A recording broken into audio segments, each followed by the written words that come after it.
தமிழில் ஒரு லெசன் எடுத்துகிட்டு அந்த லெசனில் ப்ரீவியஸ் இயர் கொஸ்டின்ஸில் எந்தெந்த கேள்விகள்லாம் கேட்டிருக்காங்க இது வரைக்கும் அப்படின்னு பார்த்துட்ருக்கோம்.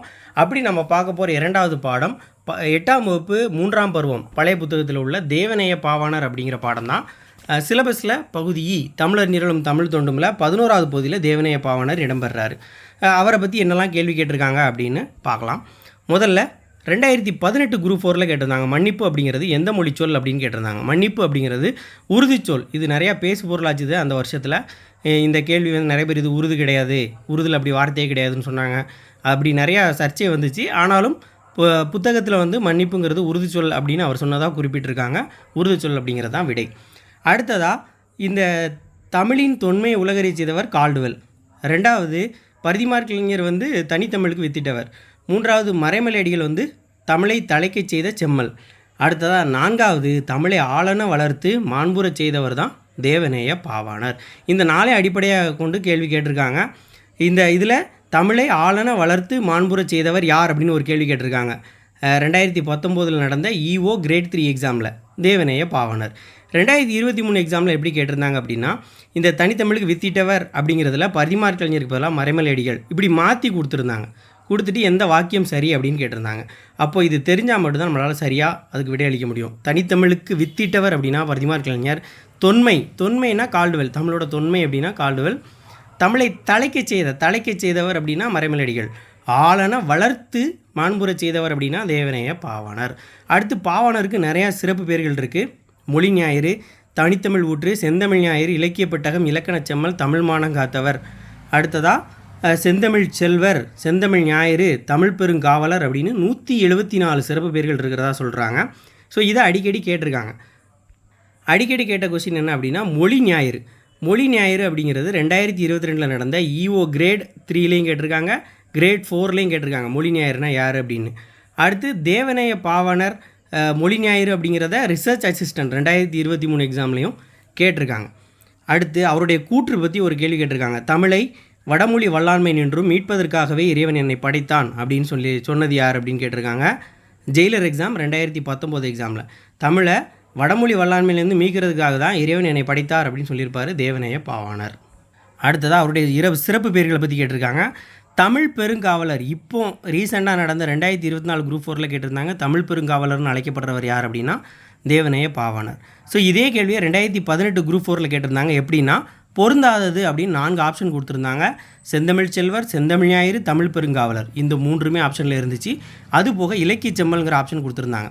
அப்போ இது நமக்கு சரின்னு தெரிஞ்சாலே அது தவறு நம்மளால் கண்டுபிடிக்க முடியும். அந்த கொஸ்டினை அதை பார்த்துருந்தா தமிழ் பெருங்காவலருங்கிறது அவருடைய பேர் நமக்கு தெரிஞ்சிருக்கும். ஸோ ப்ரீவியஸ் இயர் கொஸ்டினில் கேட்டது ரிலேட்டடாகவே திரும்ப கேட்குறாங்க. பொருந்தாதது அப்படிங்கிறது இலக்கிய செம்மல் தான். இதில் தேவநேய பாவாணருடைய பேர் என்ன அப்படின்னா இலக்கிய பெட்டகம். ஆனால் இலக்கணச் செம்மல் இது 2 அவருடைய சிறப்பு பேர். இவங்க என்ன பண்ணிட்டாங்க, இலக்கியங்கிறத இதில் இலக்கியம் எடுத்துகிட்டு இதில் செம்மல் எடுத்து மிக்ஸ் பண்ணி புது பேராக உருவாக்கி இலக்கிய செம்மல் அப்படின்னு கொடுத்துருக்காங்க. ஸோ அதுவுமே நம்ம கிட்டத்தட்ட அவர் பேரில் படித்த மாதிரியே இருக்கும். இலக்கியங்கிற வார்த்தையை படிச்சிருப்போம், செம்மல்ங்கிற வார்த்தையும் படிச்சிருப்போம். ஸோ அதுக்காக குழப்பறதுக்காக அப்படி கொடுத்துருந்துருக்காங்க 2018 குரூப் 4ல். அடுத்ததாக செந்தமிழ் ஞாயிறுங்கிறது யாருடைய சிறப்பு பெயர் அப்படிங்கிறத ஜூனியர் இன்ஸ்பெக்டர் அண்ட் கோஆப்ரேட்டிவ் 2019 எக்ஸாம்லேயும் கேட்டிருக்காங்க. அடுத்ததாக தேவநேய பாவாணருடைய தமிழ் பணி, அவருடைய நூல்களில் பற்றி கேட்டதில் மண்ணிலே வின் அப்படிங்கிறது ஒரு பொறுத்துகளை தேவநேய பாவாணரில் ப்ரீவியஸ் இயர் கொஸ்டினில் கேட்டிருக்காங்க. அதே மாதிரி 2018 குரூப் 2ல் கேட்டிருந்தாங்க. தேவநேய பாவாணர் எழுதிய நூல்கள் மொத்தம் எத்தனை அப்படின்னு 43 நூல்கள். அடுத்ததாக 2022 கிரேட் 3ல் கேட்டிருந்தாங்க. சொற்பிறப்பியல் அகரமொழி திட்ட இயக்குனராக இருந்தவர். இந்த இது வந்து 2 இதாக கொடுத்துருந்தாங்க. முதல்ல மொழி ஞாயிறு அப்படின்னு அழைக்கப்பட்டவர் தேவநேய பாவாணர். அடுத்ததாக சொற்பிறப்பியல் அகரமுதலி திட்ட இயக்குனராக பணியாற்றினார். 3வது பாயிண்ட் வந்து பள்ளி பறவைகள் என்ற நூலை எழுதினார்னு. ஸோ அது மட்டும்தான் தவறு, இந்த 2ம் சரி. அப்போ இதை படிச்சிருந்தால் நம்மளால் அந்த கொஸ்டினை அடிக்க முடியும். அடுத்ததாக 2017 குரூப் 2A எக்ஸாமில் கேட்டது என்ன அப்படின்னா சொற்பிறப்பியல் அகரமுதலி திட்ட இயக்குனராக அவர் வந்து பதவியேற்ற நாள் எப்போ அப்படின்னு கேட்டிருப்பாங்க. 8/5/1974. ஆப்ஷனில் அவருடைய படத்தில் இன்னொரு முக்கியமான நாள் என்னென்னா 5/1/1981. இது வந்து உலகத்தமிழ் மாநாடு நடைபெறும். அதில் 5ஆம் தேதி வந்து அவர் பேசியிருப்பார். ஸோ இந்த வருஷமும் இதில் இருக்கும், இந்த வருஷமும் இருக்கும். அவருடைய பிறந்த தேதியையும் ஆப்ஷனில் வச்சுருப்பாங்க. ஸோ அதனால் அது தெளிவாக 8/5/1974 அப்படிங்கிறது தான் சரியான விடை. அடுத்ததாக, எனக்கு வறுமையும் உண்டு, மனைவி மக்களும் உண்டு, அவற்றோடு மானமும் உண்டு என்று கூறியவர் யார் அப்படின்னு கேட்டிருந்தாங்க. இது 2024 குரூப் 4 எக்ஸாமில் கேட்ட கொஸ்டின் தான். ஆனால் 2016லேயும் கேட்டிருக்காங்க. ஸோ ரெண்டு வருஷம் கேட்கப்பட்ட கேள்வி இது. அதே மாதிரி இப்போது இந்த மதுரையில் உலகத்தமிழ் மாநாடு நடைபெற்ற ஆண்டு எது அப்படின்னு கேட்டிருப்பாங்க. 1981 தான் மதுரையில் நடந்தது. இது 2017 குரூப் 2A எக்ஸாமில் கேட்ட கொஷின். அதே மாதிரி இன்னொரு கொஷின் என்ன கேட்டிருந்தாங்கன்னா, அந்த மாநாடு நடக்கும், அந்த மாநாட்டில் அவர் உலகத்தமிழ் மாநாட்டில் அவர் ஒரு தலைப்பில் பேசியிருப்பார், மாந்தன் தோற்றமும் தமிழர் மரபும் அப்படிங்கிற தலைப்பில் சொற்பொழியாற்றியவர் யார் அப்படின்னு EO3 2022 கேட்டிருந்தாங்க. அதாவது மதுரை உலகத்தமிழ் மாநாட்டின் போது மாந்தன் தோற்றமும் தமிழர் மரபும் என்ற தலைப்பின் கீழ் சொற்பொழியாற்றியவர் யார் அப்படின்னு கேட்டிருக்காங்க. அது Devaneya Pavanar, EO Grade 3 2022.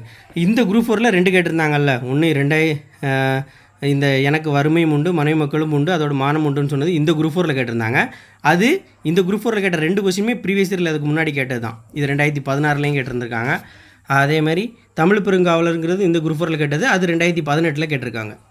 So இந்த பாடம் பார்த்தோம் அப்படின்னா ஒரு பக்கம் 2 பக்கம், அதாவது ஒரே பேப்பர் தான். அந்த ஒரே பேப்பரில் முடிஞ்சிடும். இதில் கொஞ்சம் தான் இருக்கும். ஸோ இந்த பாடத்துலேருந்து அடிக்கடி கொஸ்டின் கேட்குறாங்க. ஏன்னா அவர் சிலபஸில் இருக்கிறதுனால அடிக்கடி அவரை பற்றி கேட்குறாங்க. ஸோ அடுத்த ஒரு பாடத்தில் சந்திக்கலாம். நன்றி.